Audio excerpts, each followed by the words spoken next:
कहाँ नहीं आए? हमारे गांव में। कब नहीं आए बताओ? जीतने के बाद कौन कह रहा है?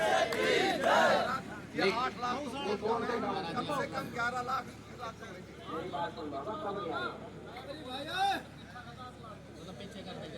कब नहीं आए मुझे बता। आया था मैं, आज चौथी बार आ रहा हूँ गाँव में। दूसरी बार आज समाज के अंदर धर्म को स्थापना करने का भी विचार बहुत अच्छा मन में आया है। आज भारत देश के अंदर हर व्यक्ति अपने भारत के लिए कुछ करना चाहता है, भारत को आगे बढ़ता देखना चाहता है, हमारी संस्कृति की स्थापना को देखना चाहता है।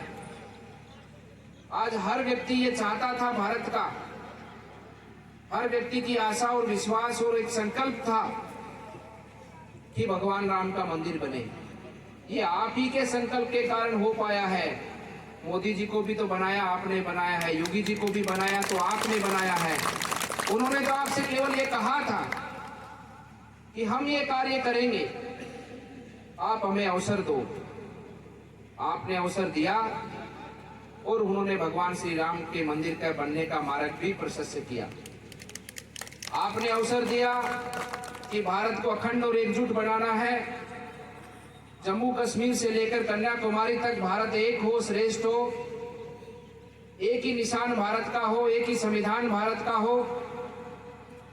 उसी भाव से आपने उन पर विश्वास किया और मोदी जी ने धारा 370 भी तोड़कर भारत को आज एक अखंड राष्ट्र के रूप में दुनिया के सामने उसकी पहचान बनाई है। तो लोकसभा का ऐसा था कि उसमें 19-20 का तो अपन आंकड़ा कर सकते हैं, उससे ज्यादा का कोई आकलन नहीं कर सकते, क्योंकि सबने बहुत समान रूप से है।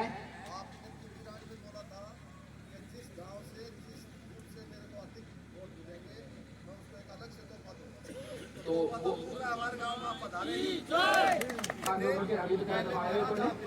कैसे बढ़वाना चाह रहे महाराज जी? कोई नहीं गाँव में मैं आया नहीं, महाराज पैसा बढ़वाना चाह रहे। बाद में आया था बाबा। आया जी पैसा बढ़वाना चाह रहे।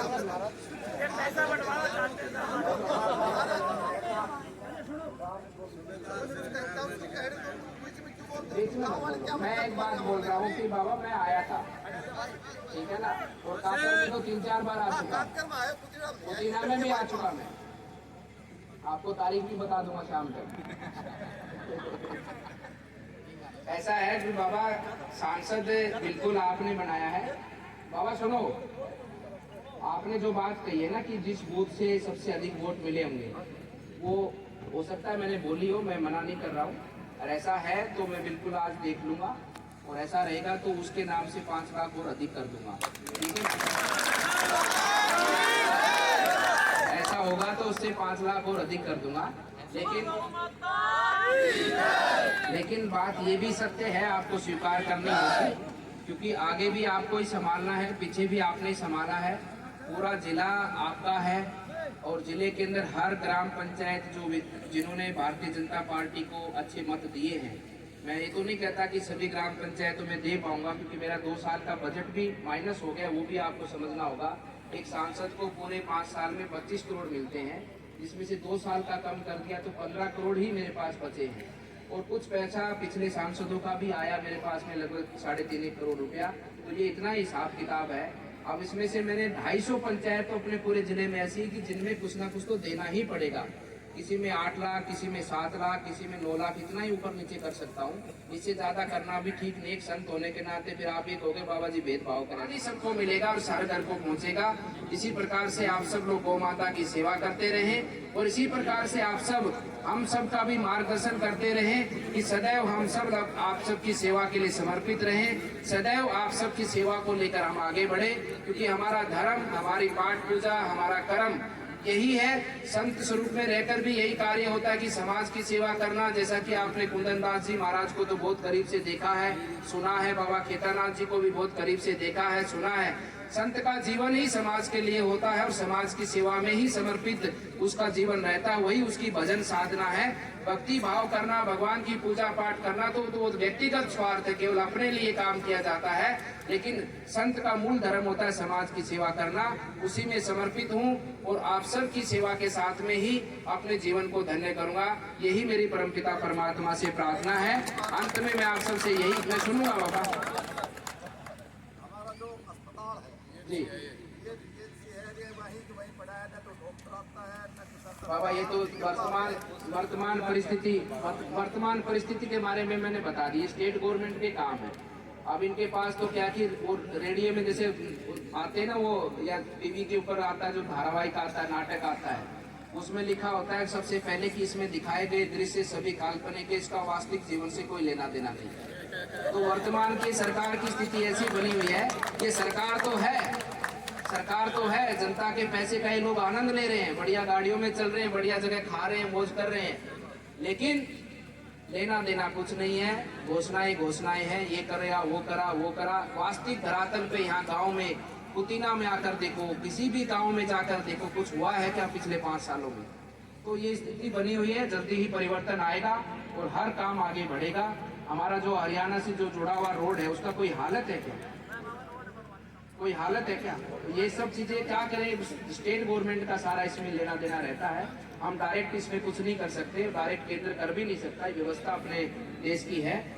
तो इसीलिए हम सब लोग अपने राष्ट्र के लिए काम करें और ये विचार जरूर करें अपने मन में कि कौन अच्छा है कौन बुरा है, किसकी भावना देश के लिए, किसकी भावना अपने गांव के विकास के लिए है, किसकी भावना अपने निजी विकास के लिए है। ये सब आप सब लोग भली भांति समझते हैं, देखते हैं, लोगों को चाल से ही बता दोगे आपकी आदमी किधर जा रहा है। तो इसलिए राजनीति के अंदर जब निर्णय करो, व्यक्ति को चुनने का निर्णय करो तो बहुत समझ के करो, बहुत ध्यान से करो, देख के करो। हो सकता है कि मेरे को फायदा ना हो सकता है कि वो मुझे नहीं जानता हो जो चुनाव में खड़ा है, लेकिन उसके आने से हमारे गांव को फायदा होगा, हमारे प्रदेश को फायदा होगा, हमारी विधानसभा को फायदा होगा। अच्छा ईमानदार व्यक्ति हम सबको मिलकर चुनना है ताकि देश और प्रदेश आगे बढ़े। इन्हीं शब्दों के साथ में आप सबको मैं उन्हें धन्यवाद कहता हूं, सरपंच साहब को धन्यवाद करता हूं, पूरी अपनी गौशाला की जो टीम है, पवन बाबा जी जो कि गौशाला सेवा से जुड़े हैं, उनका भी मैं धन्यवाद कहता हूं। आप सबको प्रणाम कहता हूं और आप सबका अभिनंदन करते हुए अपनी वाणी को विराम देता हूं। पूज्य कुंदन दास जी महाराज अनेक सिद्धों पुरुषों योगेश्वरों की ओर से आशीर्वाद देते अपनी वाणी को विराम देता हूं। सर्वे भवन्तु सुखिनः, सर्वे सन्तु निरामया, सर्वे भद्राणि पश्यन्तु मा कश्चित् दुर्भाग् भवेत्। आप सब लोग सुखी हो, निरोगी हो और इसी प्रकार से गौ सेवा और समाज सेवा के लिए सदैव तत्पर रहते हुए आगे बढ़े और साथ साथ में नशे को भी छोड़ दे। ये भी मैं आप सबसे कहना चाहता हूँ कि कुतीना गांव में नशे का प्रचलन कुछ ज्यादा है, तो नशा बिल्कुल छोड़ दे कि नशा हमको कोई फायदा नहीं पहुंचाने वाला। आप अपने पूर्वजों को देख लो, आपके दादा परदादा के समय पर आपके पास क्या था और आज आपके पास क्या है और वो कैसे नुकसान हुआ है, उसका आकलन कर लोगे तो कभी भी नशे को हाथ नहीं लगाओगे, सदैव समाज के साथ आगे खड़े होकर आगे बढ़ोगे। आप सबका धन्यवाद। बोलिए गौ माता की।